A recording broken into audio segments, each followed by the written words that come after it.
범인은 김기춘이다를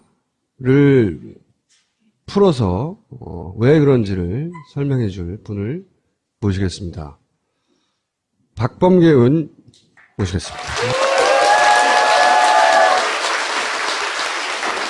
첫 번째로 다루실 거는 이제 정윤회 문건 사건, 그리고 세월호, 이 두 가지를 오늘 하실 거고, 향후 하실 게 많대요. 네. 첫 번째 자료. 여기서부터 시작해보죠. 의원님 설명해 주세요.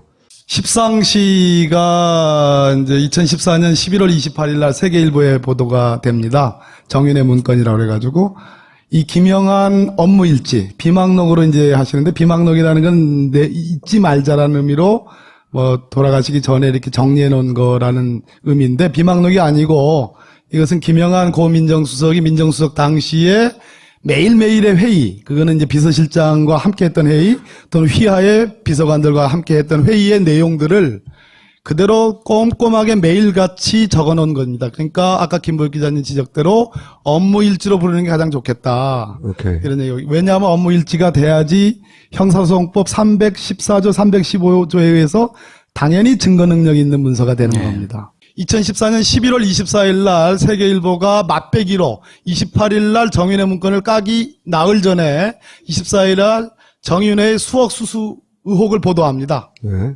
아직 정윤회 문건이 채 까지지도 않았는데 지레짐작으로 당연히 알고 있었기 때문에 청와대 민정수석실에 김영한 민정수석을 필두로 하는 진상조사가 실시된 겁니다. 이 보시죠. 문건 제시, 일종의 세계일보에 알아봤다는 얘기죠. 정체불명의 문건이다. 더 이상의 사항을 확인해 드릴 수 없다. 일종의 세계일보의 반응 같고요. 김덕준이라는 사람이 바로 그 정윤회 문건이 나오는, 아직 정윤회 문건은 까지지 않았다고 제가 말씀드렸습니다. 그런데 미리 알아본 거죠. 김덕준이라는 사람이 정윤회한테 인사와 관련해서, 고위직 고위공무원 인사와 관련해서 만나서 로비를 하는데 수억 원을 로비해야 된다라는 그 김덕준입니다.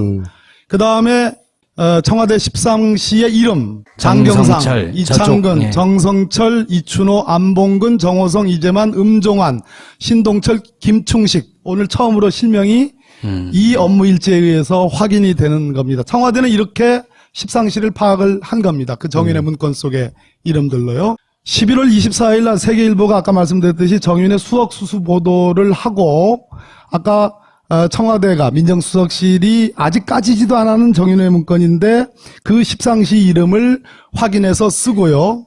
그런데 중요한 것은 11월 24일 이전에는 김기춘 비서실장은 김영한 민정수석을 포함해서 수석들과 매일같이 회의를 해가지고 김영한 수석의 비망록 업무일지에 매일같이 등장을 합니다. 저기 장은 누굽니까? 네, 장은 김기춘 비서실장으로 추정이 됩니다. 이 전체 형태로 봐서는 김기춘 비서실장입니다. 근데 매일같이 11월 23일, 22일, 21일, 20일 매일같이 등장해서 이 비망록에 등장을 하는데, 문제되는 11월 24일 그 정윤회 수억 수수 보도 당일은 쉽니다. 나타나지 않습니다. 김기춘 비서실장이. 그러고 나서 28일 날 말 그대로 정윤회 문건이 까여집니다. 근데 그날도 역시 김기춘 비서실장은 나타나지 않습니다. 업무일지에는. 그런데 이게 11월 29일자 김기춘 비서실장으로 표현되는, 추정되는 저 장이 하는 말씀이 이렇게 하는 겁니다. 공은 쉬 잊혀지고 관은 오래 남는다. 공인의 관은 특히 오래 남는다. 눈이 쏟아질 때는 빗자루로 쓸 수도 없다. 이게 뭔 얘기죠, 이게? 저도 모르겠습니다. 네. 정상적이라면 이 정윤회 문건이 24일 날 맛배기가 있었고 28일 날 까여졌으니까 김기춘 비서실장은 난리가 났어야 되는 겁니다. 네. 난리가 나가지고 김영한 민정수석, 당시 민정비서관은 여러분들 알다시피 우병우입니다.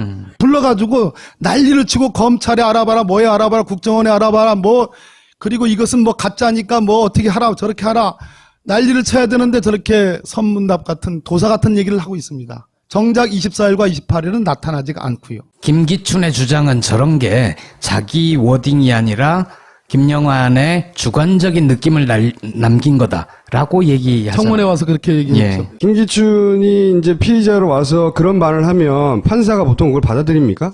그러니까 그 제가 아까 이건 네. 비망록이 아니고 업무일지다. 형사소송법 314조 15조에 의해서 당연히 증거 능력 있는 서류다. 설사 김영한 수석이 돌아가시다 하더라도 더 이상 따져볼 것이 없이 특별히 신빙할 수 있는 상태의 문서다. 증거 채택된다는 얘기네요, 그러면.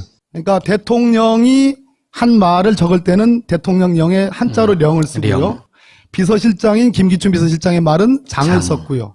그리고 나머지 것은 김영하 민정수석이 민정수석으로서 저도 뭐 민정비서관을 노무현 대통령이 모시고 한 사람입니다.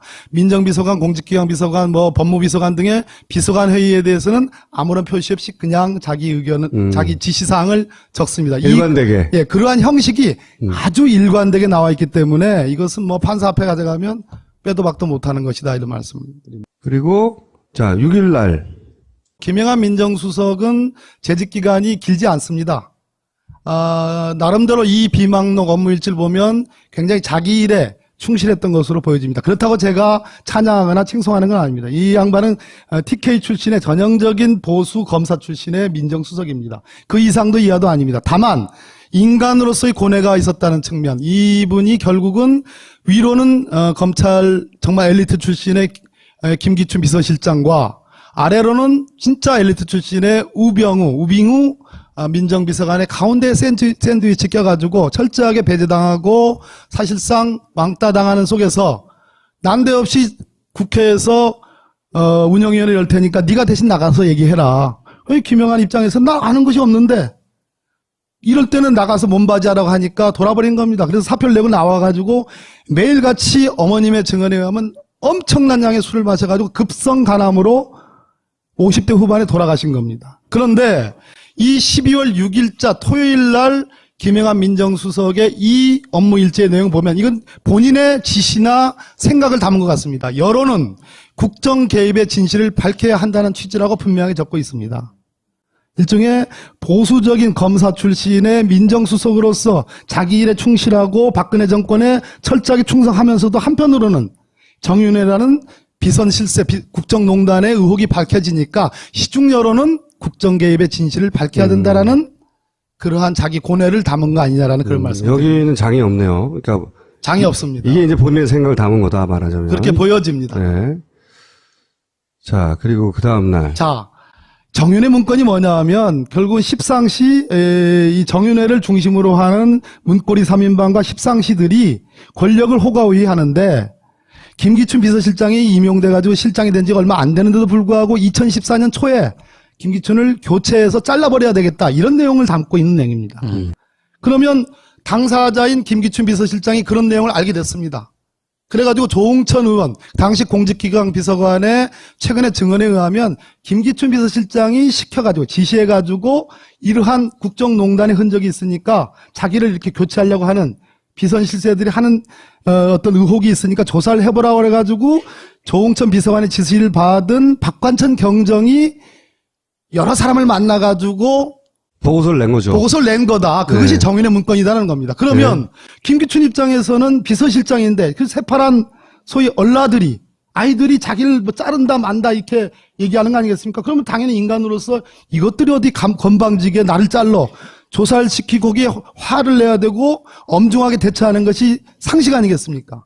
그런 취지로 동아일보가 김기춘 교체서를 김기춘이 확인하고 그 직접 알아봐라고 지시했다라는 동아일보 보도, 이날짜 보도에 대해서 김기춘 비서실장이 김영하 민정수석에 한 얘기는 사실 무근이고 나는 사사로운 일에 지시 등을 하지 않아. 이렇게 반응을 했다는 겁니다. 고소해. 여기서 뭐가 나타납니까? 실제로 네. 김기춘 비서실장보다 문고리 3인방 비선 실세가 훨씬 높은 힘의 관계에 있었다라는 것이 그대로 단적으로 자기가 보도되고 시켜놓고 보도가 되니까 수석회의에서 나가 안 시켰다고 뻥을 까는 거네요. 그렇게 봐야 그렇게 표현하시는군요. 네. 자, 다음 넘어가 보겠습니다. 이 12월 13일에 또다시 장이 등장하네요. 장입니다. 김기춘입니다. 전반적으로 이 정윤회 문건과 이 국정농단의 서막입니다. 일종의. 네. 제가 오늘 진단하는 핵심은 김기춘 비서실장과 우병우 민정비서관, 물론 가운데 김영하 민정수석이 있었지만 그 당시 정윤회 문건이 터졌을 때 이 11월 28일 이즈음에는 사실상 정윤회는 어느 정도 힘에 박근혜 대통령으로부터 사실상 배제되기 시작한 시점입니다. 네. 그리고 뒤에 있는 어마어마한 실세, 어쩌면 박근혜 대통령보다 훨씬 센 최순실이라는 존재가 뒤에 있는 상황이었습니다. 그런데 그때 만약 정윤회 문건에 대해서 제대로 검찰이 수사했다라면 정윤회라는 비선 실세를 밝혀냈을 뿐더러 더 나가서 그보다 훨씬 더 센 실세인 최순실을 밝혀낼 수 있는 가능성이 높았고, 만약 그때 그 부분에 대한 수사를 제대로 했더라면 오늘날 미르나 K스포츠재단과 같은 이러한 국기문란의 국정농단의 사태는 없었을 거다라는 겁니다. 그런데 이 12월 13일자 김기춘 비서실장의 정윤회 문건에 대한 평가입니다. 판단입니다. 이게 무슨 이권 개입이나 부정부패 사례가 아니다. 안보 관련 비밀 유출 사례도 아니다. 기강 회의이긴 하나 개인 일탈적 성격에 불과하다. 온 나라가 들끓을 사안이 아니다. 황색지, 여긴 세계일보를 얘기합니다. 황색지 작태에 지나치게 반응하는 것이다. 이렇게 철저하게 어마어마한 국정농단의 서막이 열린 건데 철저하게 이 사태의 본질을 의미 축소를 하는 거로 뭉개고 갈 수 있다. 뭉개고 갈 수 있다는 얘기입니다. 최순실을 보호해준 건 이제 말하자면 김유춘이었던 거죠. 결국은 제가 오늘 드리고 싶은 말씀은 정윤회 씨는 2014년 3월까지는 적어도 박근혜 대통령을 중심으로 하고 좌우로 이 부부가 좌우로 공동의 권력자들이었습니다. 그런데 3월에 어떤 일이 벌어지냐면 소위 시사저널에 박지만 미행설이 보도가 됩니다. 이걸 가지고 청와대 본관이라면 대통령을 의미합니다. 청와대 본관에서 난리가 났다는 겁니다. 실제로 이 업무 일지에 보면 대통령이 여기에 대해서 굉장히 대노했다라는 그런 그 기재 내용이 나옵니다. 무슨 얘기냐면 그때부터 이제 정윤회는 맛이 가기 시작합니다. 그리고 정윤회와 최순실의 이혼 조정 절차가 법원에서 시작이 돼가지고 그로부터 한 2, 3개월 뒤에 완전하게 이혼을 하게 됩니다. 그리고 결정적으로 세계일보의 이 정윤회 문건 보도와 이 수사 과정, 감찰 과정에서 우병우 비서관의 혁혁한 공에 의해서 정윤회라는 이 문제만 도드라지고 최순실이라는 비선실세가 전혀 드러나지 않음으로써 정윤회는 완전히 권력에서 배제되고 박근혜 대통령으로부터 배제되고 최순실 유일 권력이 공고하게 되는 결정적인 장면이라는 겁니다. 그러니까 우병우가 그 역할로 민정수석이 된 거네요, 말하자면. 저는 그렇게 판단합니다. 한겨레 보도였는데, 결국은 이게 최순실을 남편으로 보고, 그 다음에 박근혜를 아내로 보고, 그리고 문고리 3인방을 사촌으로 보고, 요런 패밀리 비즈니스를 자기들끼리 한 거다. 검찰이 이제. 거기에 우병우는 끼워준 거고. 유일하게 그 패밀리 비즈니스에 끼어들은 게 우병우인데, 어떻게 끼어들었냐? 이때 이제 이 문건 사건을 무난하게 마무리해서, 예. 그러니까 이거 문건 유출 사건을 만들고, 그 다음에 그 중간에 낀 사람들을 다 쳐내고 하는 그런 일들을 우병우가 매끈하게 해내서 이제 그 안에 들어갔다는 거죠. 그런 의혹이 충분히 가능합니다. 예. 우병우가 민정비서관이 된 게 이제 2014년 5월 초입니다. 아까 제가 3월달 시사저널 미행 보도가 나와서 정윤회가 맛이 가기 시작했다고 그랬잖아요. 그러고 난 다음에 실제로 이 정윤회 문건이 생산된 시점은 2014년 1월입니다. 이미 그 당시에 기사에 의하면 최순실과 안봉근은 이러한 문건들이 만들어졌다라는 것을 알았다라는 그런 보도가 있습니다. 그걸 알고서 이 문건을 생산한 민정수석실의 박관철을 비롯한 13명의 민정수석실에 파견 나와 있는 경찰관들을 다 자르라라는 지시를 했다라는 보도가 나옵니다.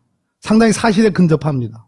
그러니까 이 세계일보의 보도 이전에 이미 제가 아까 추정하는 어쩌면 이거는 김기춘 비서실장 또 조홍천 비서관 박관철로 연결되는 실제로 국정농단, 십상시의 농단 사태에 대해서 분명히 메스를 가려는 의사가 있었던 그것이 권력투쟁이든 아니든 간에 그런 의사가 있다는 것을 최순실이 알게 되면서 그것을 만든 민정수석실의 박관천 경정을 비롯한 경찰 출신 민정팀들을 다 자르라고 지시합니다. 최순실 라인을 김기춘이 어느 정도 제어하거나 통제하려는 시도를 초반에 하다가 있었다는 겁니다. 네, 하다가 그게 이제 최순실한테 들켜서 저 안 되겠네, 저 노인네 다 잘라버려야 되겠네. 그 와중에 실제로 다 잘려나간 거군요. 다는 아닌데 박관천 경정이 1차 잘려나가고 그 뒤로 한 5명의 경찰관들이 2014년도에 잘려나가게 됩니다. 그러면서 김기춘은 자기는 살라고 이런 소문담 같은 걸 하면서 언제까지냐? 적어도 세계일보가 2014년 이러한 문건은 여러 차례에 걸쳐서 1년 내내 입수를 하게 됩니다. 약 100여 장에 가까운 청와대 문건들을 세계일보가 4차례에 걸쳐서 입수하는 걸로 저는 알고 있는데요. 최종적으로 아까 2014년 11월 28일 날 정윤회 문건이 보도됩니다. 아마도 그 시점까지는 김기춘 비서실장은 끊임없이 최순실이든 십상시든 이 비선 권력에 대한 견제, 권력투쟁적 측면의 견제를 하여진 것으로 저는 그렇게 판단하고 있습니다. 그러나 최종적으로 가서는 결과적으로 이 문건 유출건을 수사하면서 최순실 권력이 공고화되고 거기에 백기투항하는 거 아니냐. 그런데 그 과정에서 그런 시사저널 보도가 있었고 우병우가 5월 달에 들어갑니다. 그러고 나서 아까 11월 24일과 28일 날 세계일보에 보도가 됐다고 그랬잖아요. 그러면 우병우는 민정비서관으로서 특감반이라고 있습니다. 청와대. 이 민정비서관실에 들어가 있는 특감반이 가장 저도 뭐 민정비서관 2비서관을 했습니다. 근데 청와대에서 민정비서관실에 있는 특감반 거기에 있는 요원들은 수십 명에 해당합니다. 한남동에 사무실 있는. 별도 사무실이 이번에 검찰에서 압수수색을 네. 처음으로 받았던 곳입니다. 네.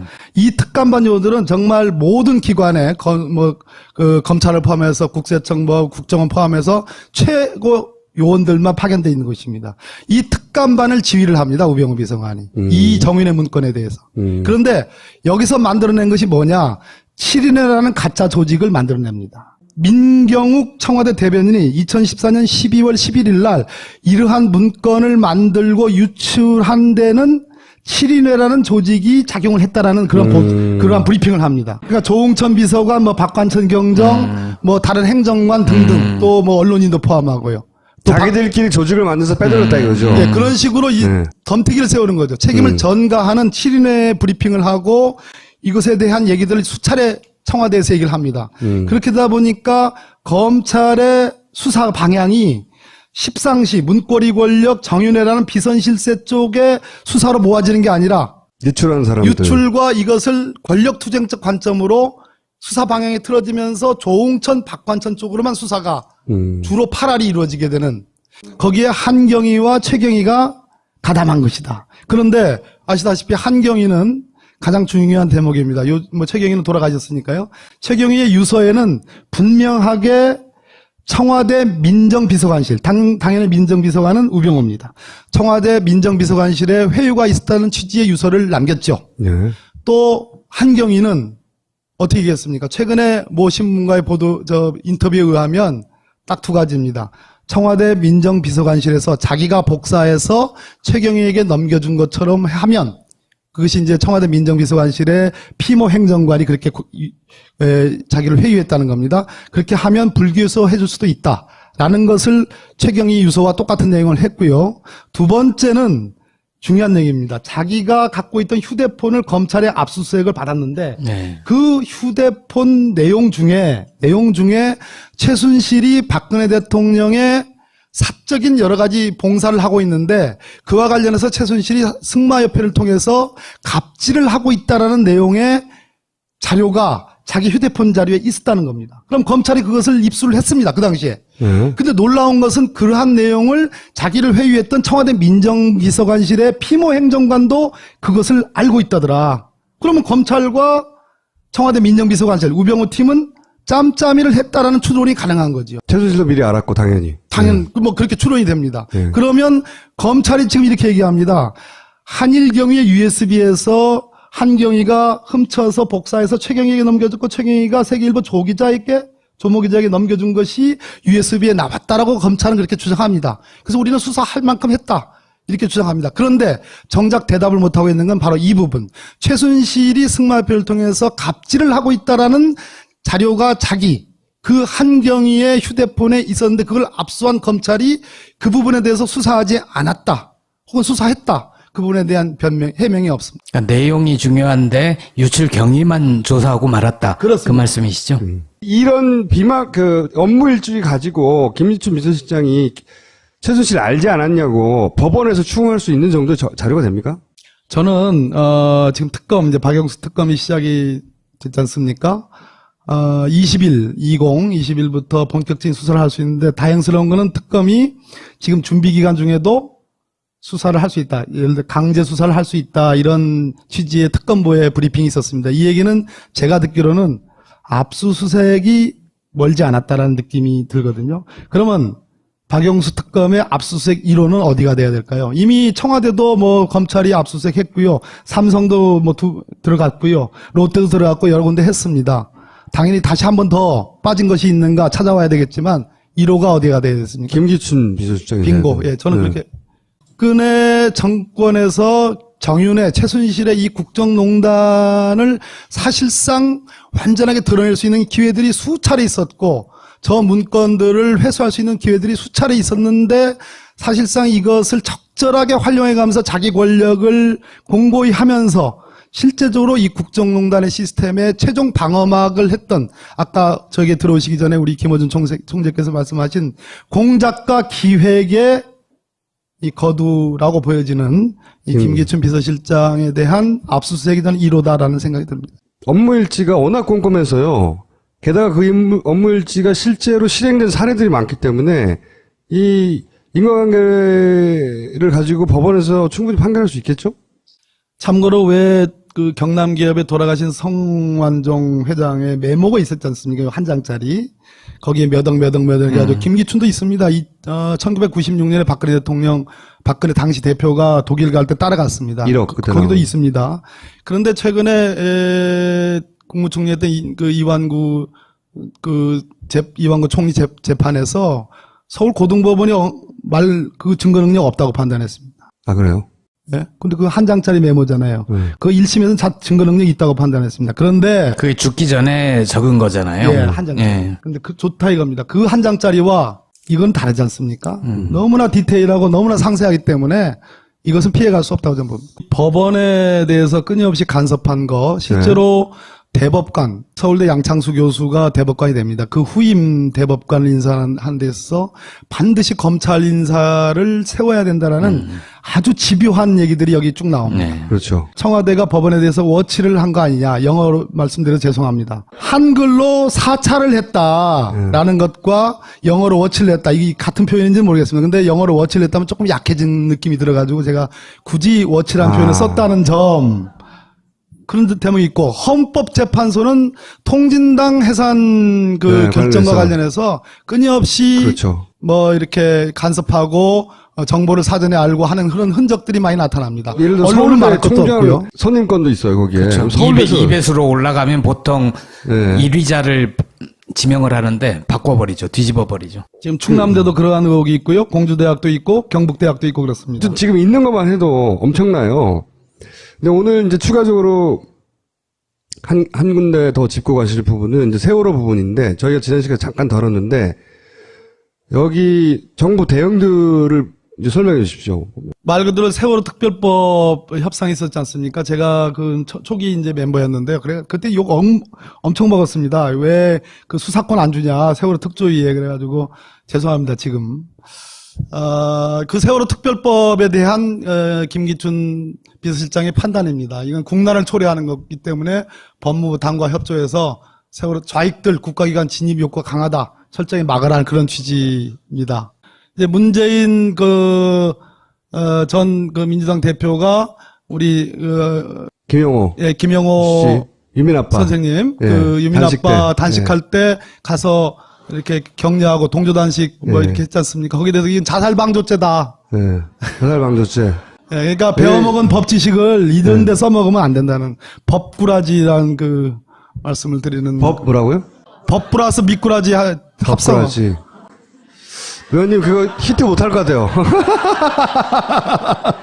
여기서의 자살방조의 의미는 저는 이렇게 이해했어요. 이 자살방조죄를 맨 앞에 쓴 이유는 유민 아빠가 죽길 바란 겁니다. 실제.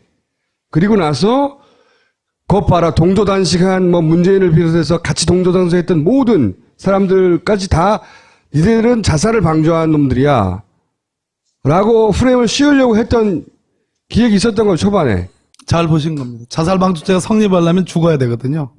그러니까 아직 단식할 때니까 미래에 죽는 것을 당연히 그렇죠. 전제로 삼아가지고 이렇게 법률 구성을 한 거죠. 실제 유민 아빠가 그 건강을 회복하지 못하도록 제대로 방해한 정황들이 있어요. 나중에 한번 모시고 얘기를 나눌 때 저는 개인적으로 들었거든요. 그때는 자기가 이해가 안 갔다고. 왜 갑자기 나를 병원에 쫓아내는지 쫓겨났어요. 충분한 기간 동안 회복을 해야 되는데 어느 날 아침에 갑자기 나가라 그래가지고 그리고 유민 아빠가 이제 자기는 그걸 느껴서 집에 들어가서 자물쇠를 안쪽에 다 달았다고 하더라고요. 왜냐하면 자기를 죽일 수도 있다고 느꼈대요. 실제 이 자살 방조죄라는 거를 기획했다는 건 몰랐지만 자기가 그렇게 느껴졌다는 거죠. 네. 내가 나를 죽길 바라는 거구나. 근데 이제 그러다가 그 관심이 유민 아빠로부터 이제 멀어지니까 그 관두가 버린 거죠. 만약에 예를 들어서 교황이 그 한참 뒤에 왔다든가 그러면 그 양반이 살아있지 못할 수도 있어요. 아, 교황 얘기 말씀하시니까 네. 이 업무 일제는 교황이 이제 오셨지 않습니까? 교황 성화가 오해가지고 우리 언론들이 계신 동안 엄청나게 정말 엄청난 반응을 보였잖아요. 그런데 그것도 못마땅했는지 너무 언론이 집중적으로 보도한다라는 그 지적도 있습니다. 관종이네 관종.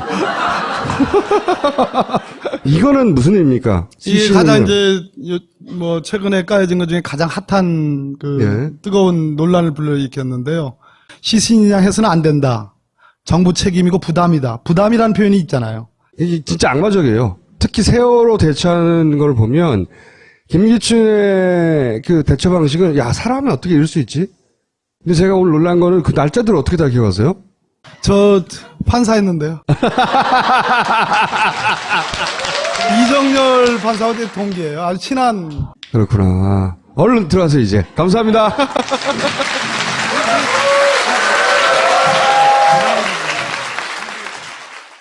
야근, 술, 담배 연기, 지쳐버린 내 피부.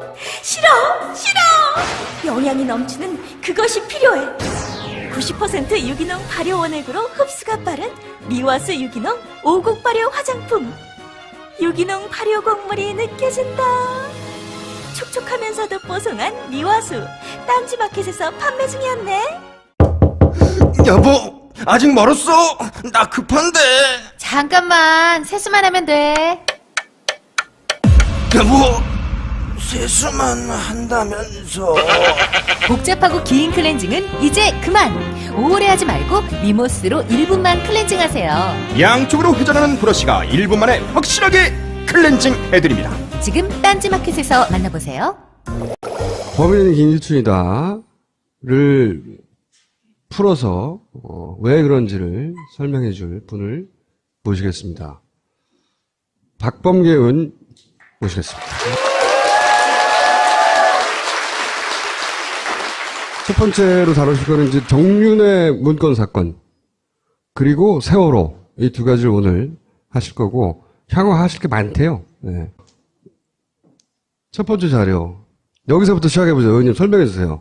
십상시가 이제 2014년 11월 28일 날 세계일보에 보도가 됩니다. 정윤의 문건이라고 그래가지고, 이 김영한 업무 일지, 비망록으로 이제 하시는데, 비망록이라는 건 잊지 말자라는 의미로 뭐 돌아가시기 전에 이렇게 정리해 놓은 거라는 의미인데, 비망록이 아니고 이것은 김영한 고 민정수석이 민정수석 당시에 매일매일의 회의, 그거는 이제 비서실장과 함께 했던 회의 또는 휘하의 비서관들과 함께 했던 회의의 내용들을 그대로 꼼꼼하게 매일같이 적어 놓은 겁니다. 그러니까 아까 김보혁 기자님 지적대로 업무 일지로 부르는 게 가장 좋겠다. 오케이. 이런 내용. 왜냐하면 업무 일지가 돼야지 형사소송법 314조, 315조에 의해서 당연히 증거 능력이 있는 문서가 되는 겁니다. 2014년 11월 24일 날 세계일보가 맛배기로 28일 날 정윤회 문건을 까기 나흘 전에 24일 날 정윤회의 수억 수수 의혹을 보도합니다. 네. 아직 정윤회 문건이 채 까지지도 않았는데 제가 아까 이건 네. 비망록이 아니고 업무일지다. 형사소송법 네. 314조 15조에 의해서 당연히 증거 능력 있는 서류다. 설사 김영한 수석이 돌아가셨다 하더라도 더 이상 따져볼 것이 없이 특별히 신빙할 수 있는 상태의 문서다. 증거 채택된다는 얘기네요, 그러면. 그러니까 대통령이 한 말을 적을 때는 대통령령에 한자로 령을 쓰고요. 령. 비서실장인 김기춘 비서실장의 말은 장을 썼고요. 그리고 나머지 것은 김영한 민정수석이 민정수석으로서 저도 뭐 민정비서관을 노무현 대통령이 모시고 한 사람입니다. 민정비서관, 공직기강 비서관, 뭐 법무비서관 등의 비서관 회의에 대해서는 아무런 표시 없이 그냥 자기 의견은 자기 지시사항을 적습니다. 일관되게. 예, 그러한 형식이 아주 일관되게 나와 있기 때문에 이것은 뭐 판사 앞에 가져가면 빼도 박도 못하는 것이다 이런 말씀드립니다. 그리고 자 6일 날 김영한 민정수석은 재직 기간이 길지 않습니다. 나름대로 이 비망록 업무일지를 보면 굉장히 자기 일에 충실했던 것으로 보여집니다. 그렇다고 제가 찬양하거나 칭송하는 건 아닙니다. 이 양반은 TK 출신의 전형적인 보수 검사 출신의 민정수석입니다. 그 이상도 이하도 아닙니다. 다만 인간으로서의 고뇌가 있었다는 측면, 이분이 결국은 위로는 검찰 정말 엘리트 출신의 김기춘 비서실장과 아래로는 진짜 엘리트 출신의 우빙우 민정비서관의 가운데 샌드위치 껴가지고 철저하게 배제당하고 사실상 왕따당하는 속에서 난데없이 국회에서 운영위원회 열 테니까 네가 대신 나가서 얘기해라. 김영한 입장에서 나 아는 것이 없는데 이럴 때는 나가서 몸바지하라고 하니까 돌아버린 겁니다. 그래서 사표를 내고 나와가지고 매일같이 어머님의 증언에 의하면 엄청난 양의 술을 마셔가지고 급성 간암으로 50대 후반에 돌아가신 겁니다. 그런데 이 12월 6일자 토요일 날 김영한 민정수석의 이 업무 일지의 내용 보면 이건 본인의 지시나 생각을 담은 것 같습니다. 여론은 국정 개입의 진실을 밝혀야 한다는 취지라고 분명히 적고 있습니다. 일종의 보수적인 검사 출신의 민정수석으로서 자기 일에 충실하고 박근혜 정권에 철저하게 충성하면서도 한편으로는 정윤회라는 비선 실세 국정농단의 의혹이 밝혀지니까 시중 여론은 국정 개입의 진실을 밝혀야 된다라는 그러한 자기 고뇌를 담은 거 아니냐라는 그런 말씀입니다. 여기는 장이 없네요. 그러니까 장이 없습니다. 이게 이제 본인의 생각을 담은 거다 말하자면. 그렇게 보여집니다. 네. 자, 그리고 그 다음 날. 자, 정윤회 문건이 뭐냐 하면 결국 십상시 이 정윤회를 중심으로 하는 문고리 3인방과 십상시들이 권력을 호가호위하는데 김기춘 비서실장이 임용돼가지고 실장이 된 지가 얼마 안 되는데도 불구하고 2014년 초에 김기춘을 교체해서 잘라버려야 되겠다 이런 내용을 담고 있는 내용입니다. 그러면 당사자인 김기춘 비서실장이 그런 내용을 알게 됐습니다. 그래가지고 조홍천 의원 당시 공직기강 비서관의 최근의 증언에 의하면 김기춘 비서실장이 시켜가지고 지시해가지고 이러한 국정농단 비서실장입니다. 근데 매일같이 11월 23일, 22일, 21일, 20일 매일같이 등장해서 이 비망록에 등장을 하는데 문제되는 11월 24일 그 정윤회 수억 수수 보도 당일은 쉽니다. 나타나지 않습니다. 김기춘 비서실장이. 그러고 나서 28일 날 말 그대로 정윤회 문건이 까여집니다. 근데 그날도 역시 김기춘 비서실장은 나타나지 않습니다. 업무일지에는. 업무일지에는. 그런데 이게 11월 29일자 김기춘 비서실장으로 표현되는 추정되는 저 장이 하는 말씀이 이렇게 하는 겁니다. 공은 쉬 잊혀지고 관은 오래 남는다. 공인의 관은 특히 오래 남는다. 눈이 쏟아질 때는 빗자루로 쓸 수도 없다. 이게 뭔 얘기죠 이게? 저도 모르겠습니다. 네. 정상적이라면 이 정인의 문건이 24일 날 맞배기가 있었고 28일 날 까여졌으니까 김기춘 비서실장은 난리가 났어야 되는 겁니다. 네. 난리가 나가지고 김영하 민정수석 당시 민정비서관은 여러분들 알다시피 우병우입니다. 불러가지고 난리를 치고 검찰에 알아봐라, 뭐에 알아봐라, 국정원에 알아봐라, 뭐 그리고 이것은 뭐 가짜니까 뭐 어떻게 하라, 저렇게 하라 난리를 쳐야 되는데 저렇게 선문답 같은 도사 같은 얘기를 하고 있습니다. 정작 24일과 28일은 나타나지가 않고요. 김기춘의 주장은 저런 게 자기 워딩이 아니라 김영환의 주관적인 느낌을 남긴 거다라고 얘기하잖아요. 청문회 와서 그렇게 얘기했죠. 예. 김기춘이 이제 피의자로 와서 그런 말을 하면 판사가 보통 그걸 받아들입니까? 그러니까 짐작으로 당연히 알고 있었기 때문에 청와대 민정수석실에 김영한 민정수석을 필두로 하는 진상조사가 실시된 겁니다. 이 보시죠. 문건 제시 일종의 세계일보에 알아봤다는 얘기죠. 정체불명의 문건이다.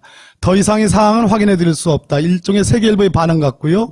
김덕준이라는 사람이 바로 그 정윤회 문건이 나오는 아직 정윤회 문건은 까지지 않았다고 제가 말씀드렸습니다. 그런데 미리 알아본 거죠. 김덕준이라는 사람이 정윤회한테 인사와 관련해서 고위직 고위공무원 인사와 관련해서 만나서 로비를 하는데 수억 원을 로비해야 된다라는 그 김덕준입니다. 그 다음에 청와대 십상시의 이름 장경상, 정성철, 이창근, 저쪽, 예. 정성철, 이춘호, 안봉근, 정호성, 이재만, 음종환, 신동철, 김충식 오늘 처음으로 실명이 이 업무 일지에 의해서 확인이 되는 겁니다. 청와대는 이렇게 십상시를 파악을 한 겁니다. 그 정윤회 문건 속의 이름들로요. 11월 24일 날 세계일보가 아까 말씀드렸듯이 정윤회 수억 수수 보도를 하고 아까 청와대가 민정수석실이 아직 까지지도 않은 정윤회 문건인데 그 십상시 이름을 확인해서 쓰고요. 그런데 중요한 것은 11월 24일 이전에는 김기춘 비서실장은 김영한 민정수석을 포함해서 수석들과 매일같이 회의를 해가지고 김영한 수석의 비망 업무 일지에 매일같이 등장을 합니다. 저기 장은 누굽니까? 네, 장은 김기춘 비서실장으로 추정이 됩니다. 이 전체 형태로 봐서는 김기춘